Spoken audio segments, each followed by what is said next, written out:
All right. So this is actually a Thursday with Tyler. Hey. We're not recording this on a Tuesday. Same concept though. But today we're going to talk about relationships. And relationships are hard. Really? I think so. Some of them are. Yeah, Some of them are hard. A lot of them are hard. Yeah, but especially like as an executive, as a leader in an industry, as me as a salesperson, like we have to have good relationships, and they're super important to our business. Yeah. What would you say are the top 3 most important relationships that you should have? Yeah, we're going to keep this specifically to the business world. I'm like spouse, girlfriend, partner, whatever.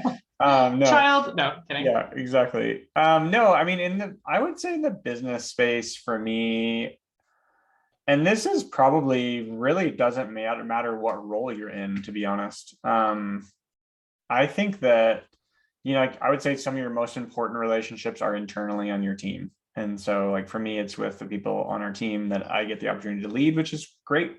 But it's those relationships, because as a person leading the team, you want to know everyone on the team. You want to be confident in everyone on the team. You want to understand how they function and what they're good at, so that if you have a different seat that maybe they would excel faster in or be a better fit for them, you're able to know what that looks like. So I think it's your team is internally is probably your first, I would say, and I don't even know if these are the right order, but it's probably the top 3 that I'm thinking of. And the second one I would say in really every industry is your customers.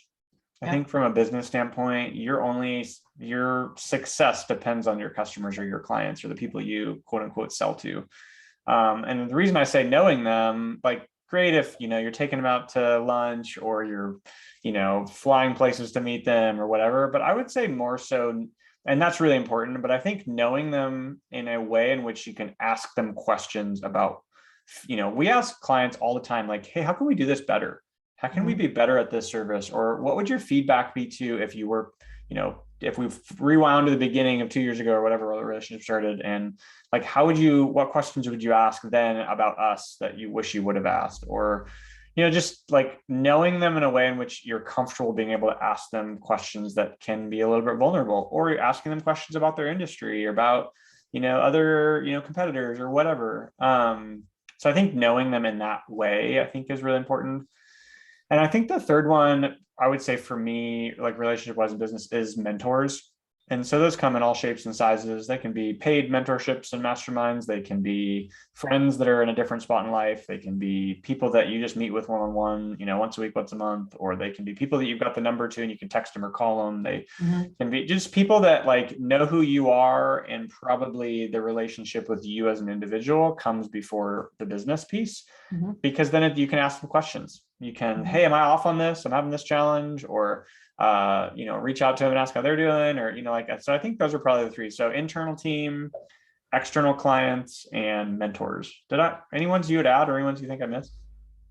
No, but okay, here's a question. When it comes to internal team, you're usually a layer removed from most of our internal team. Sure. And leadership and managers and you are a number of layers removed from direct client relationships. Yeah. How do you maintain them if you're not the person maintaining them? Totally. So great. Be as accessible as you can would be the first thing that I would say, because it's going to be in different filters based on sizes of companies or types of individuals. I try really hard to figure out a way to meet with and relate to and understand and cheer for people on our team, whether or not I manage them or not, or I interact with them daily or not. It doesn't matter. I just try really hard to know them. And so a couple of ways that I've done that is weekly, we have a meeting, I call it chat space. And it's just essentially it's a skip level. So anybody that doesn't report directly to me is part of that meeting. And I try to keep it in smaller groups, so kind of like 3, 4 or less, just because then you can actually have real conversation. And some of the meetings are hilarious and we laugh a lot. Some of the meetings are feedback about the company, things we could improve. Some of the meetings are asking questions about certain clients or whatever. But it's just a space that it's like, hey, if I have a question or I want to get to know people, but I can push it to that. And I think the other thing too is I've been in so many different either calls right now with current things or past jobs where basically you jump into a meeting and the CEO or the head leadership is either 15 minutes late, they don't show up at all, or when they get there, they're looking at their phone the whole time or they're totally distracted. I would leave, to be honest, if that was the case, because that means they're not interested basically. And that's the vibe that they're putting off. And so, hopefully none of the previous bosses are watching this. But like, that's something that I try really hard to do is be engaged. Like right now, I have no open browser windows. I have no tasks. I have no notifications. I have nothing that's going to interrupt me from this conversation. And I try really hard to do that on other meetings that I'm in, because of the fact that I actually do want to hear, listen, respond, contribute, add to, get out of the way if I can, whatever. But I think it's super important to have an engaged leader, whether that's the CEO, that's the supervisor, that's the manager, that's the whoever. I just think it's super important to be engaged. Awesome. I love that. That kind of dove into, I think it was my second question about how to maintain good relationships. I would love to talk through some of the actual like tactical things that we have in place to help us maintain good relationships, because it is about being accessible and it is about FaceTime and being present, but we also like, we have tripwires in place to talk about relationships, whether that's internally or externally. Yeah, no, for sure. I mean, I don't really have like an order of these, but there's a couple of things that we do or that I do personally. Honestly, for me, I like routine and I'm pretty repetitive. So I'm not naturally, but learned. And so like, it's got to be in front of me for me to remember to do it. So if I'm like, if it's not in front of me, if it's not on a calendar, it's not on a list, it's not on whatever I'm working from, then it's not going to happen. And there'll be months that go by and I'm not reaching out to someone. So there's numerous things that pop up for me. We use Asana. I have totally bought into Asana. Everything in my life is in Asana, from changing the filter on my fridge to the next meeting I should be at, to the project update that I'm supposed to respond to anything else. And it's just because then I know to live in it, then I know that everything needs to pop up there versus trying to go, oh, I have a reminder here and a task there and a sticky note there and a person there. That's great, but it's just too complex. So I try to be really simple and keep it in one list. And part of that is there are numerous people that I love having in my life, and that can be internally, that can be externally, and I need to remember to talk to them. And so some of them are just, weekly, I get a thing that pops up that says, hey, reach out to so-and-so. And so I'll shoot them a text, I'll shoot them a call, I'll shoot them a voice message. I'll see if they're around, we can grab lunch or ground to go to the driving range or go play golf or whatever the thing is, like, just so it reminds me to get in front of them, because all of us are busy. Everyone has a million things happening. And all of a sudden, 6 weeks go by and you haven't talked to the person you wish you would have. And so I have numerous things like that. And some weeks you skip it, some months you skip it, it happens. But for the most part, it just gets that person in front of me. So I remember to kind of continue to build that relationship. I do that too. And I thought I was super weird for doing it. You are weird, but yeah. Every 76 days, text this person, and I have it pop up in my Apple reminders. And I'm glad to know other people do that too. Oh yeah, I do. There's certain relationships that are monthly, certain that are twice a month, and certain that are weekly. And it's just literally just says, reach out to this person, follow up with this person, whatever. And then sometimes people will say something in passing, and they're like, whatever, struggling with something, they're challenged with something, whatever the thing is. And I'll write it in a note and I'll say, hey, reach out to them, follow up with them in 7 days or whatever, so that I remember to follow up with them. Because it's not that I don't want to. It's not that when someone reaches out or tells you something, it's not that you never want to, but I won't remember. Like, it just won't happen. And I don't think anybody will. So that's like a big one. I would say from like just like personal side and professional side, I think that's a big one. And then like internally, I think it's important to like just schedule time to talk about relationships. So like when I do one-on-ones, like there are questions that I go through, and some of the questions are specifically with, hey, how are you doing? How's your team doing? Like relationship focused, and it's less about, what did you accomplish? What are you doing for me today? And we get to some of that stuff, but it's a lot more about like build relationship with the person.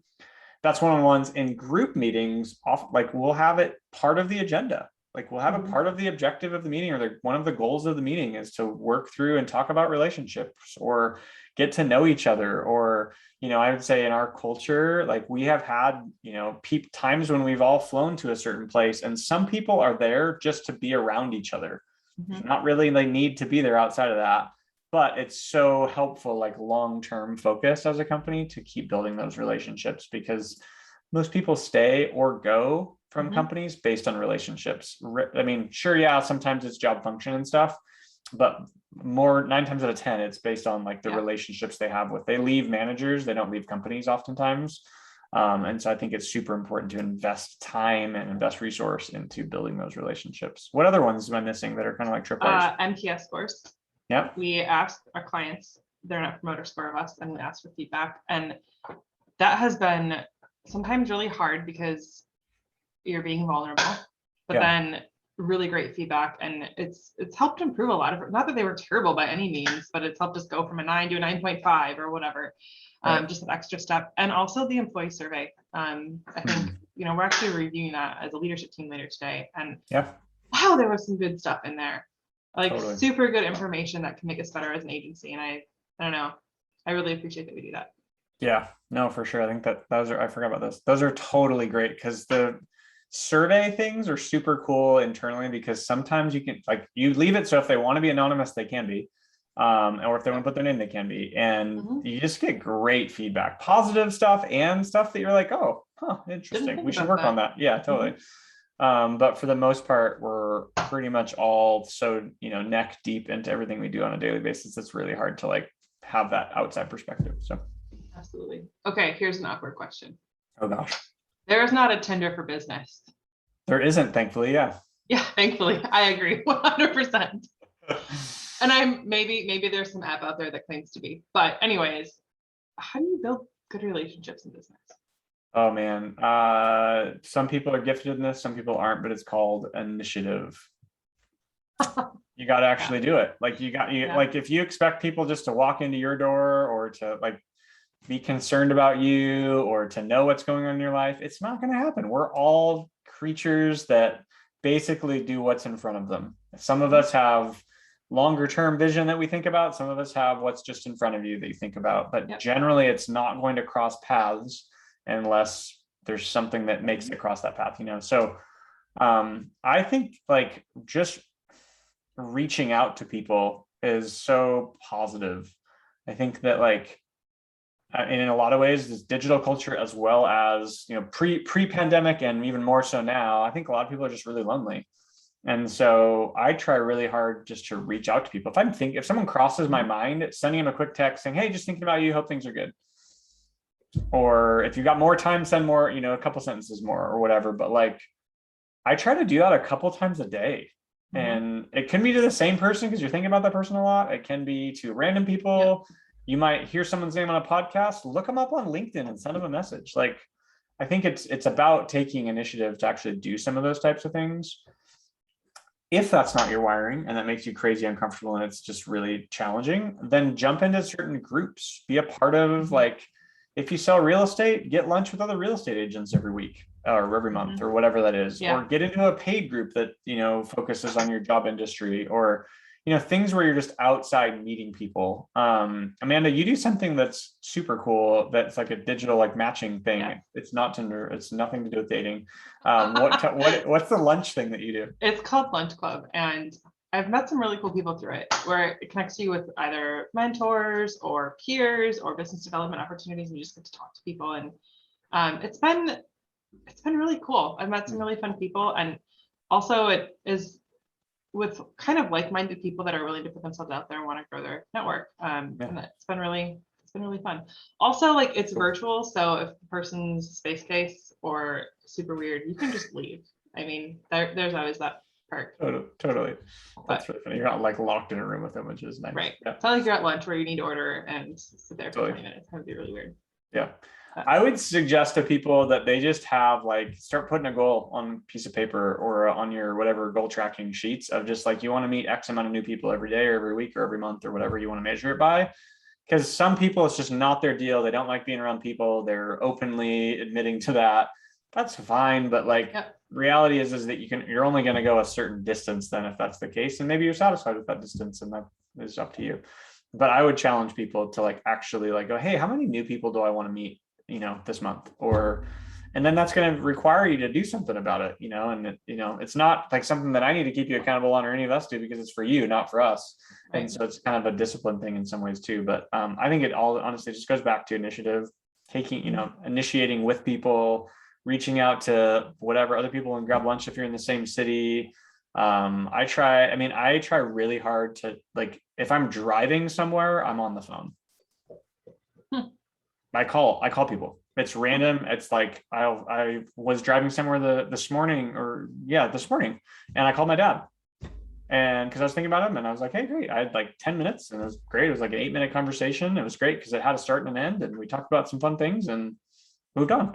I've called coworkers, I've called friends that are from a long time. I mean, like, it's a great time to use it. Some people just need to stare at the road, and that's totally fine because they need a mental space. But yeah, I could go on forever about random ways in which you can connect with people, but it's super No, I important. love it. It's good to think about it. And I remember reading someplace too, like even when it comes to career growth and career potential, it's usually not like your best friend that's going to get you a job. It's usually some obscure person in your network that you kind of know and maybe have talked to a few times that can really help propel you. And that's why it's good to have a big network and to keep those relationships going. Yeah, totally. So I have worked in a full-time job for over 20 years. I know I'm not that old compared to some people probably listening, but over 20 years. And I've never gotten a job based on an application. Yep. Because I'm not been interested in any of those jobs for the most part, or they haven't been around or whatever. And it's been relationship based. It's been different connections, friend to friend or whatever. And they're looking for someone that does what I do, or I can do what they want or whatever. But it's super important from just a professional growth standpoint is if you have a big network, you oftentimes have a lot of opportunities too. So this is super cool. Fun. Yeah. Thanks for all this info. Of course. It's super fun. I'll talk to you next week. All right. See ya. Bye.